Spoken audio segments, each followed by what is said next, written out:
अब एक बात सावधानी से सुनिएगा।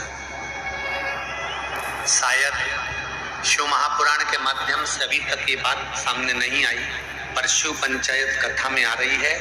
जितने आस्था चैनल पर कथा सुन रहे हो, जितने फेसबुक और यूट्यूब पर सुन रहे हो, और जितने इस छत्तीसगढ़ की पावन धरा पर बैठकर सुन रहे हो, बहुत सावधानी से सुनना। एक प्रश्न हमारे भीतर खड़ा होता है।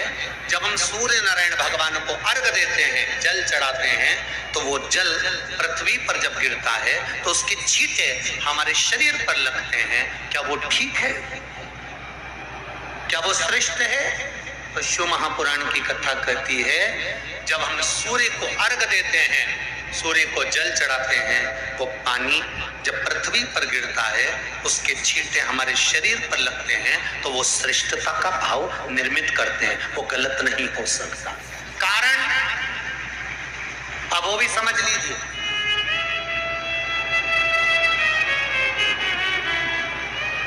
अब सूर्य नारायण भगवान को आप जल चढ़ा रहे हो, तो छींटे नहीं लगे, उसके लिए क्या स्टूल पे चढ़ के चढ़ाओगे कि कुर्सी पे चढ़ के चढ़ाओगे?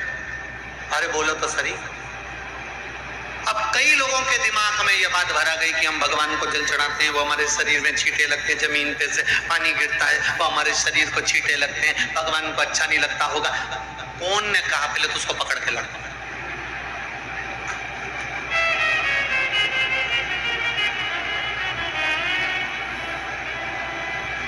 क्योंकि मेरे राम जी महाराज, मेरे भगवान कृष्ण, बड़े बड़े संत, साधु, सन्यासी, तपस्वी, साधक, उपासक जितने भी हुए, जिन्होंने सूर्य की आराधना करी, इन्होंने टेबल पे चढ़कर या कुर्सी पे चढ़कर जल नहीं चढ़ाया। इन्होंने पृथ्वी पर खड़े होकर ही, क्योंकि पृथ्वी तत्व के देव है शिव। जब हम मृत्यु लोक पर खड़े होकर, पृथ्वी पर खड़े होकर भगवान शंकर का भाग पृथ्वी तत्व को धारण कर कर जल को हाथ में लेकर जब समर्पित करते हैं, और जो जल नीचे गिरता है वो शरीर पर अगर लगता है तो हमको उसका आशीर्वाद ही प्राप्त होता है, दोष नहीं लगता। पर लोगों ने इसको विपरीत कर दिया। कि कौन ने विपरीत करा? कई लोगों ने इसको विपरीत कर दिया। कौन ने विपरीत करा? तो जो दूसरे धर्म के लोग होते हैं, जिनको हिंदू धर्म से नफरत होती है और जो हिंदू धर्म की पूजन, सेवा, अर्चना को समाप्त करना चाहते हैं, वो धीरे धीरे धीरे धीरे कहने लगे कि सूर्य को जल चढ़ाओगे तो शरीर में लगेगा, शरीर में लगेगा तो दोष लगेगा। इसको कह कहकर घर घर में सूर्य को जल चढ़ाना लोगों ने बंद कर दिया कि आप जल चढ़ाएंगे तो दोष लगेगा, शरीर पे छींटा लगेगा, शरीर को ऐसा लगेगा। ये दोष नहीं है। कितनी सुंदर बात है महाराज। सूर्य नारायण भगवान को जब जल चढ़ाया जाता है, हाथ सिर से 8 इंच की दूरी पर होना चाहिए। जम के बोलिए, सिर से कितना ऊंचा होना चाहिए? 8 इंच ऊपर अपना हाथ होना चाहिए मस्तक से सूर्य को जल चढ़ाते समय। और ना चांदी का, ना स्टील का, ना लोहे का, ना प्लास्टिक का, ना कांच का, ना सोने का कोई बर्तन, ना कांसे का, ना एल्युमिनियम का, ना पीतल का, केवल एक पात्र होना चाहिए, वो है तांबे का। काय का पात्र होना चाहिए? तांबे का पात्र। और सूर्य नारायण भगवान को जब 8 इंच ऊपर तुम्हारा हस्त है, और जब हम सूर्य को जल चढ़ा रहे हैं, कैसे जल चढ़ाना है वो भी समझ लीजिए। अगर कोई कैंसर का मरीज है, जिसके चेस्ट में कैंसर आ गया हो, लेफ्ट में, राइट में कहीं पर कैंसर आ गया हो, या कोई गठान आ गई हो, तो महाराज आप जल चढ़ाते समय उस जल की धार को सूर्य भगवान को जब चढ़ा रहे हो, तो धार आपकी गठान की ओर जाना चाहिए, जिससे सूर्य की किरण उस जल में से आपके उस स्थान पर पड़े, उस जगह पर पड़े जहां पर गठान है। महाराज आप लगातार जल तो चढ़ाना चालू करो, अच्छे अच्छे डॉक्टर फेल हो जाएंगे और कह देंगे गठान ठीक हो गया। आपका लीवर और किडनी गड़बड़ कर रहा है, आप प्रतिदिन, आपका स्वास्थ्य गड़बड़ रहता है, आप प्रतिदिन ये ज्योतिष शास्त्र के अंतर्गत, रत्न शास्त्र के अंतर्गत ये रत्न शास्त्र, ज्योतिष शास्त्र, रंग शास्त्र जो हमारे यहाँ है, रंगों के हिसाब से ये जितने रत्न होते हैं, माणिक हुआ, सोना, मोती हुआ, नीलम हुआ, मूंगा हुआ, पुखराज हुआ, ये क्यों कहते हैं ये पीला है, ये सफेद है, ये नीला है, ये लाल है, इसको शरीर में क्यों पहनाते हैं? उसका कारण होता है कि जब शरीर में पहनते हैं, सूर्य की किरण उसमें पड़ती है, हमारे शरीर पर वो कलर का इफेक्ट पड़ता है, उस कलर को शरीर पर लगता है, और शरीर पर लगता है तो हमारा शरीर धीरे धीरे, हमारी जो इंद्रियां हैं वो सही होने लगती है, काम सही होने लगता है। तो आप कहते हो ना सब, मैं कौन सा नथ पहनूं, मैं कौन सा मोती पहनूं, मैं कौन सा पुखराज पहनूं, मैं कौन सा नीलम पहनूं, वो ज्योतिष शास्त्र के अंतर्गत, रत्न शास्त्र के अंतर्गत जितने रत्न हम पहनते हैं, ये केवल उस किरण के लिए ही तो पहनते हैं कि जो सूर्य की किरण मिले, उस किरण का प्रभाव हमारे शरीर पर पड़े। तो इन सबसे अच्छा है कि सुबह शंकर भगवान का नाम लो, तांबा का लोटा में जल भरो, 8 इंच ऊपर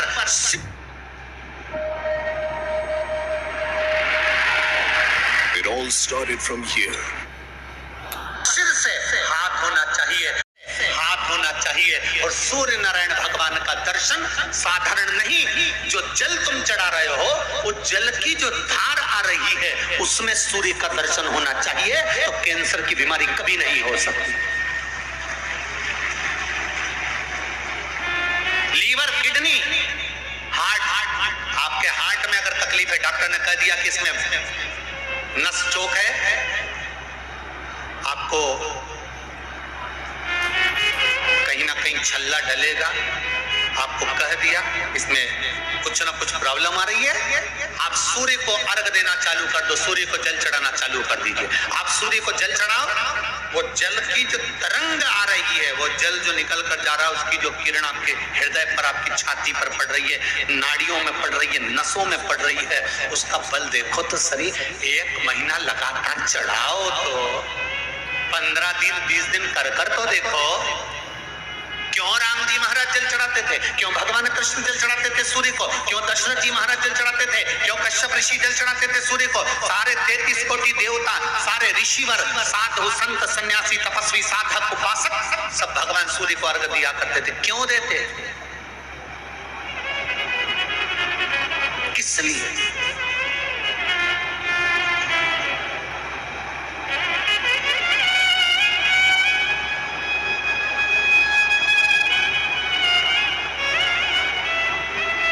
सूर्य नारायण भगवान को जल चढ़ाते समय आपके पंजों की एड़ी ऊंची नहीं होना चाहिए, ध्यान दीजिएगा।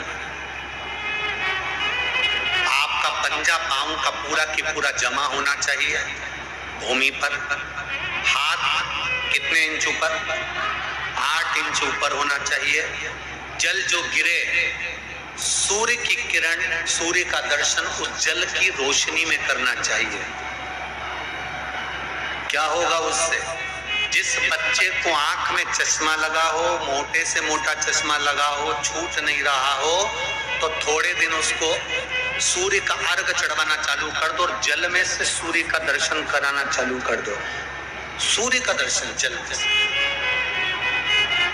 2 महीना 2.5 महीना बहुत है, आंख की रोशनी बढ़ जाएगी, चश्मा हट जाएगा। आप कर देखिए।